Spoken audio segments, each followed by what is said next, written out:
హంపి చరిత్ర విజయనగర సామ్రాజ్యం ఎలా నాశనమైంది?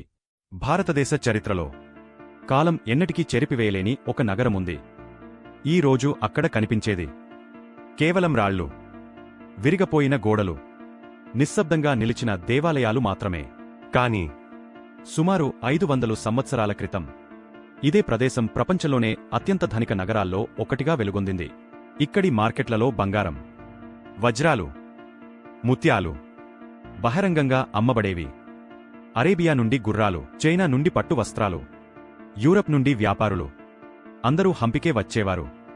విదేశీ యాత్రికులు ఈ నగరాన్ని చూసి ఒక్క మాట చెప్పారు: ఈ ప్రపంచంలో ఇంత గొప్ప నగరం మేమెప్పుడూ చూడలేదు.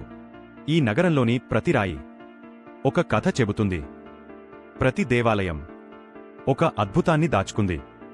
కాని ఒకే ఒక్క యుద్ధం కొన్ని గంటల్లోనే ఈ మహాసామ్రాజ్యాన్ని శిథిలాలుగా మార్చింది. ఎవరు ఆ దాడి చేశారా?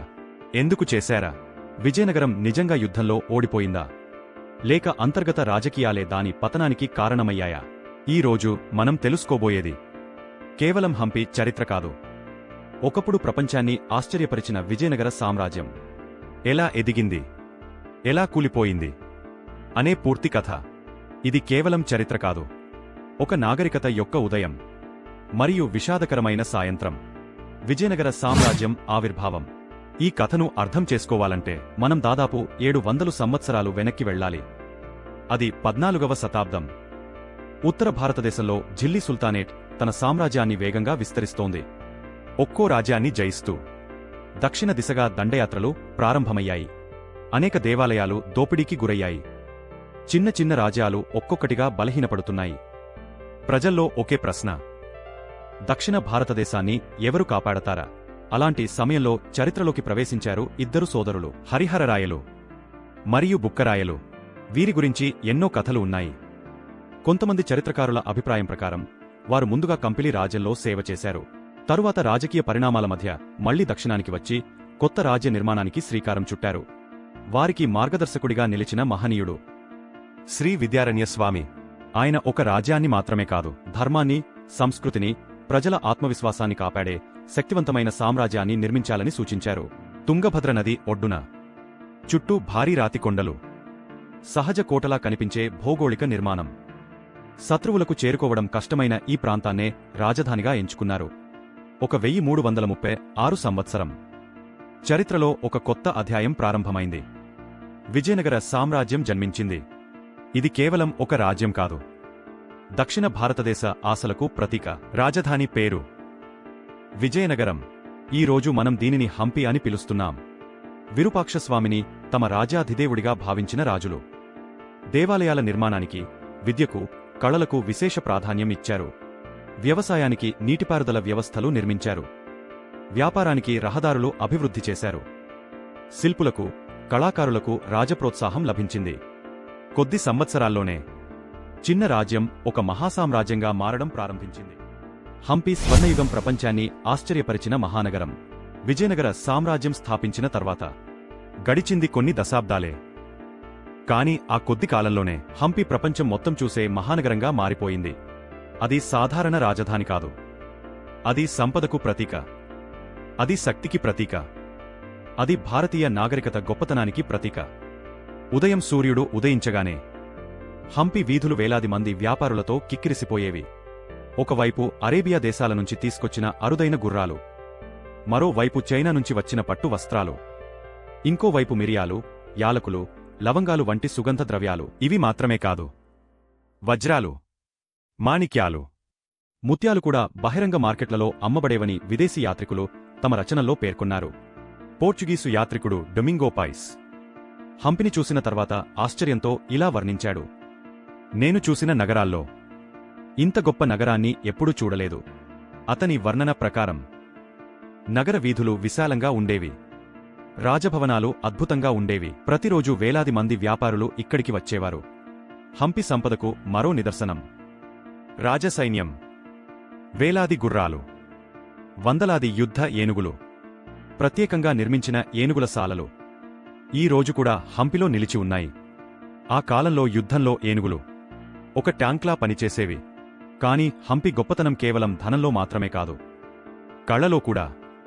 వాస్తుశిల్పంలో కూడా ప్రపంచాన్ని ఆశ్చర్యపరిచే అద్భుతాలను నిర్మించారు. వికల ఆలయంలోని రాతి రథం.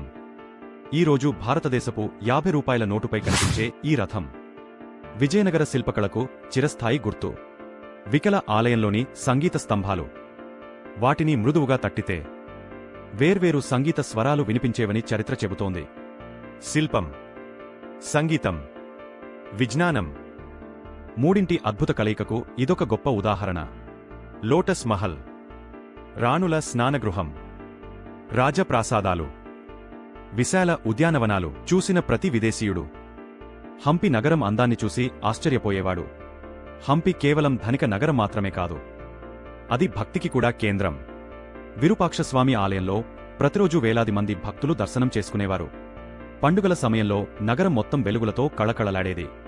ఆ సమయంలో ప్రపంచంలో ఉన్న మహానగరాల్లో హంపి కూడా ఒకటి. అపారమైన సంపద, అజేయమైన సైన్యం, అద్భుతమైన దేవాలయాలు చూస్తే ఈ సామ్రాజ్యాన్ని ఎవరూ ఓడించలేరని అనిపిస్తుంది.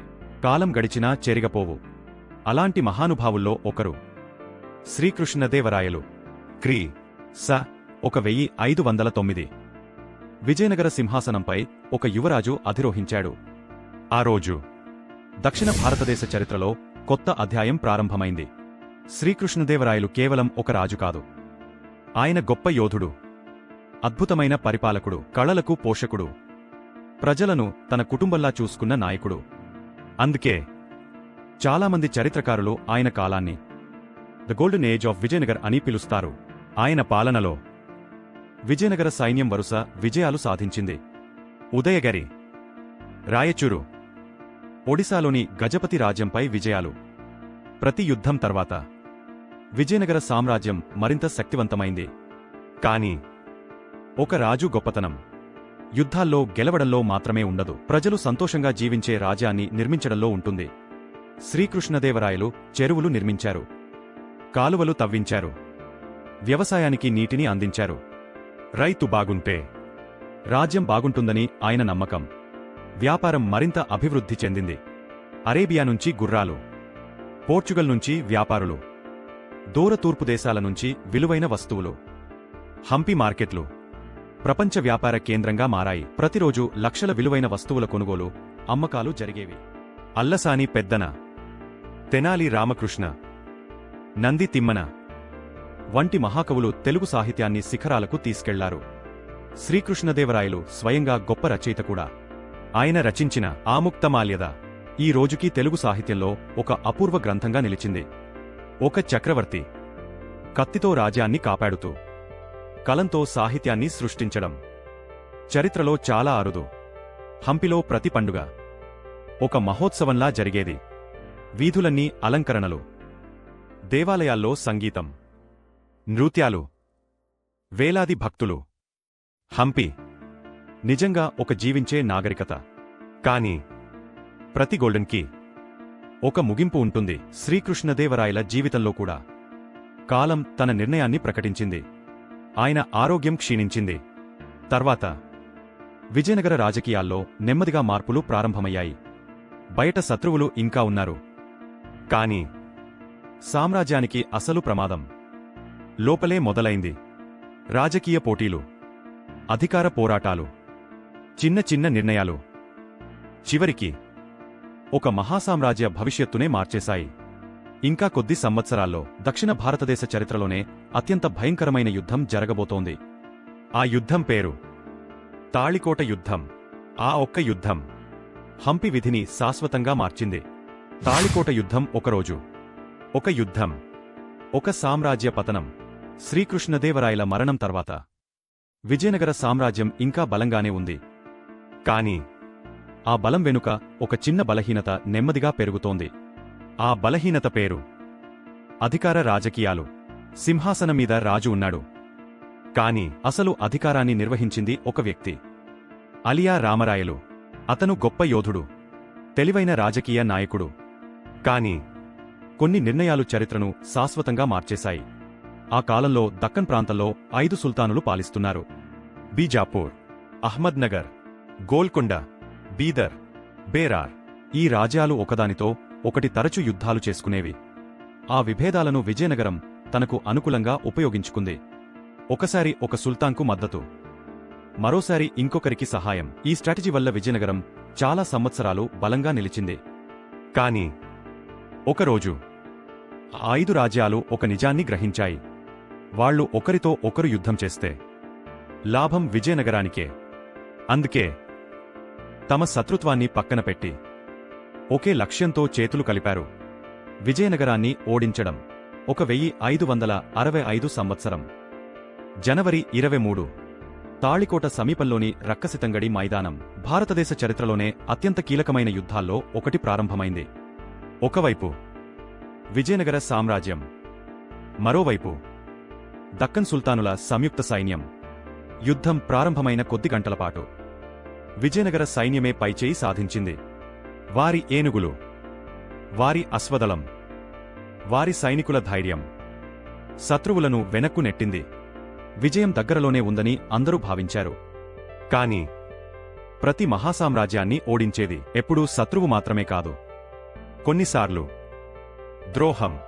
యుద్ధం జరుగుతున్న సమయంలో విజయనగర సైన్యంలో ఉన్న కొందరు ముఖ్య సేనాధిపతులు శత్రుపక్షంలో చేరారని అనేక చారిత్రక వర్ణనలు చెబుతున్నాయి.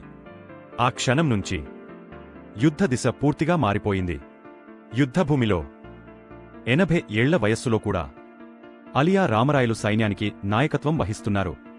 కాని ఆయన శత్రువుల చేతికి చిక్కిపోయారు. కొద్దిసేపటికే ఆయనను హతమార్చారు. ఆ వార్త విజయనగర సైన్యంలో మెరుపులా వ్యాపించింది. సేనాధిపతి మరణించాడు. సైనికుల్లో గందరగోళం మొదలైంది. ఒకప్పుడు విజయంతో ముందుకు దూసుకెళ్లిన సైన్యం ఇప్పుడు వెనక్కి తిరిగ పారిపోతోంది. కొన్ని గంటల్లోనే దక్షిణ భారతదేశంలో అత్యంత శక్తివంతమైన ఆర్మీ ఈ ఓటమిని చవిచూసింది. యుద్ధం ముగిసింది. కాని అసలు విషాదం ఇంకా మొదలు కాలేదు. విజయనగర రాజధాని హంపి ఇంకా శత్రువుల ముందే ఉంది. కొన్ని రోజుల్లో ప్రపంచాన్ని ఆశ్చర్యపరిచిన ఆ నగరం మంటల్లో కాలిపోబోతోంది.